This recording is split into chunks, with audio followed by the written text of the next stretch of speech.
Hey there, everybody. Welcome back to the Planes, Trains, and Comic Books channel. My name is Matt, and today we're going to review Suicide Squad Trial by Fire.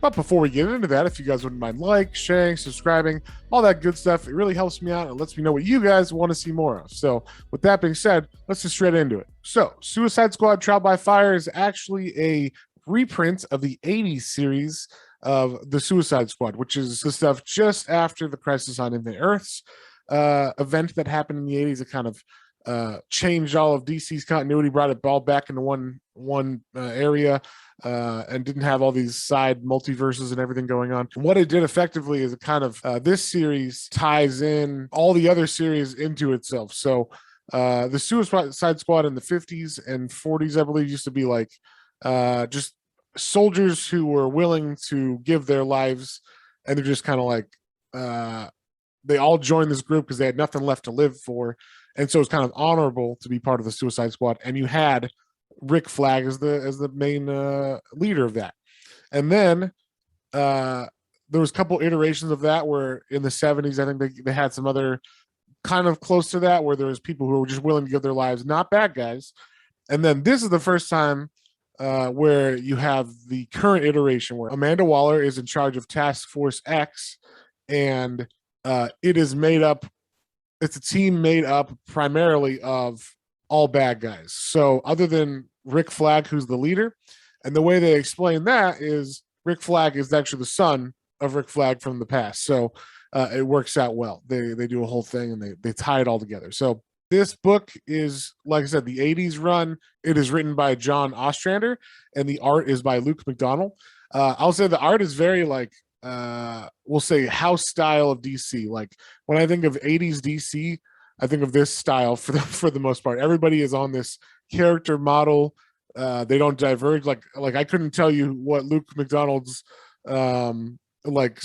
style is necessarily, other than he can do a real good DC style. So yeah, but this is a like really good trade if you're trying to get into the Suicide Squad, especially the modern day incarnation. If you were intrigued by the movies at all, this is a good one because this one actually touches on both kind of storylines from the original Suicide Squad movie that came out in 2017 or 16, and the one that came out this year. So it's interesting that where they pulled from, but basically both movies pulled from this story arc, Trial by Fire, to make their storylines for the movie. So yeah, this is a good one to start if you want to get to know them more. And it really does set its feet firmly down as like, this is a different Suicide Squad. This is a different kind of thing than DC's ever done. It starts off with a Secret History book. I think it's Secret History number 9 or something like that, which is a book that DC was putting out in the 80s to like, it would preempt series coming out, new series starting, so you get like a little precursor to what's going on. So that issue is actually the whole history of the past Suicide Squads, who they were. It's like they're Amanda Waller is trying to explain to President Reagan, Ronald Reagan, why they need Task Force X, and why they're going to use criminals this time instead of past ones where they use heroes that were just had nothing to lose kind of thing. So that's an interesting take, and it's very cool to see that history told. And then also they give you a little backstory on Amanda Waller, why she is the way she is, where she came from, how she got into the government, why she would start such a project. So it's very interesting. It's a really good issue to start off with. And then it just starts off, issues 1 and 2. This actually covers 1 through 8 of the original 80s series. So it starts off with there's a terrorist group that's attacking an airport, and they're actually doing a training scenario, but it's in a real airport. So they kill a bunch of people in a real airport, but it's just training for what they would do if they actually did take over an airport. So it's kind of like they're showing someone who wants to hire them what they're capable of, kind of thing. It's a rehearsal. Their name is the Jihad, which is kind of, now it probably seems very generic as a terrorist name, but back then in the 80s it was probably like, what is that mysterious word? So so yeah, these guys, they're superpowered beings too, and I guess the reason why they don't want other superheroes like the Justice League or whatever taking these people on is because that would be too high profile. We don't want them to know who's taking these people out because there's political situations going on. that could hurt the U.S. If, say, the Justice League ended up fighting for them on their side, then people could say, oh, the Justice League works for the U.S. And at this time, the Justice League was trying to be an international Justice League where they weren't tied to America only, and they were trying to help the world out in general. So they did not want to be tied to the U.S. For political reasons. So that's why you would send the Suicide Squad, because you could always say, we don't hire bad guys. These bad guys were there for no reason other than maybe they were trying to get jobs with these other terrorists and they ended up killing everybody, So it's all plausible deniability. It works out well for the government. In fact, I'm surprised this stuff doesn't happen in real life. I'm sure it does, but yeah, but this is like a really good setup. This is actually where the whole Jotunheim story comes from, where there's a base for these terrorist groups. They have to go to this base called Jotunheim, and then they have to, basically take over from the terrorists this base. And the movie is different completely as far as after that, but just the idea of Jotunheim is the name of a place, and or is like a castle, like a defensive position, and then they're going there to confront the terrorists that live in said place. So other than that, it's just like a good introduction to the team. You get the full introduction, like who everybody is and whatnot. And then also you get the tone of the book, which for the 80s, I'm sure was pretty dark. You have actual bad guys who are not good, and they're for sure not good. It's not like there's a question of, oh, is Captain Boomerang turning good? Is he going to be a hero now? It's like, no, these are not heroes. They're just working for the government, because multiple times they kill people and they like make sure that they're dead. It's not like, oh, Captain Boomerang threw that guy off the cliff. Maybe he survived. He caught a ledge or something. No, they make sure that you see a line of the guy falling and it says splat at the end of that. Like he did not live. And they even have Captain Boomerang being like, well, if he was the Flash, he would have lived, but I don't think he's got those powers. So probably not. Like they make sure, he didn't live, and he's not sad about it, and it's fine. It's actually one of the perks of being on the Suicide Squad. It's like you get to kill and you're okay to kill because the government said it's fine. That like really set the tone of the book to me. And then also the fact that these people are expendable. At least I think 2 team members die in this first little 2-issue story arc, where we don't see them again after that, obviously, because they die. But yeah, the idea that this team is going to be cycling in and out people. Some people you might know, some people you might not know, or you might be less familiar with. But each one's going to be there, and you don't know who's going to die. Anybody could die. But for sure, there's like favorites. We know throughout this whole thing, Captain Boomerang is pretty much a favorite. Obviously, Rick Flag is not going to die, and Deadshot is pretty main as well. So it seemed like those 3 are the 3 that are going to always be on the team, but who knows? Later on, I'm sure it swaps out some of them at least. And then also in this trade, you get they put them in different situations, so it's not just against terrorists.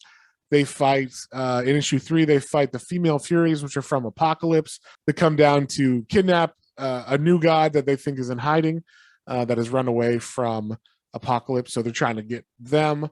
And then the 4th issue is like a street level hero. I'll say hero in quotation marks, because it turns out this guy's like a vigilante in town. His name is William Hell, like William Tell, but with hell, because that's cooler, I guess.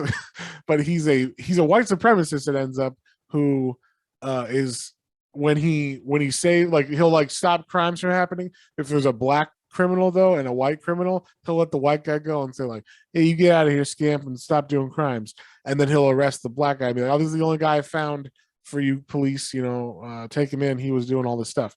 So he definitely is racist. And then also but he like in his private life, he was like a rich politician, I believe. So it was like a mixed bag where if they don't stop him, it's going to be political. So they send the Suicide Squad to take him on. So usually it involves politics if the Suicide Squad has to come in, because like I said, plausible deniability. That is what this is all about. Issues 5, 6, and 7 are actually take place in Russia, where they go to rescue a Russian dissident who's like a political prisoner for her writings.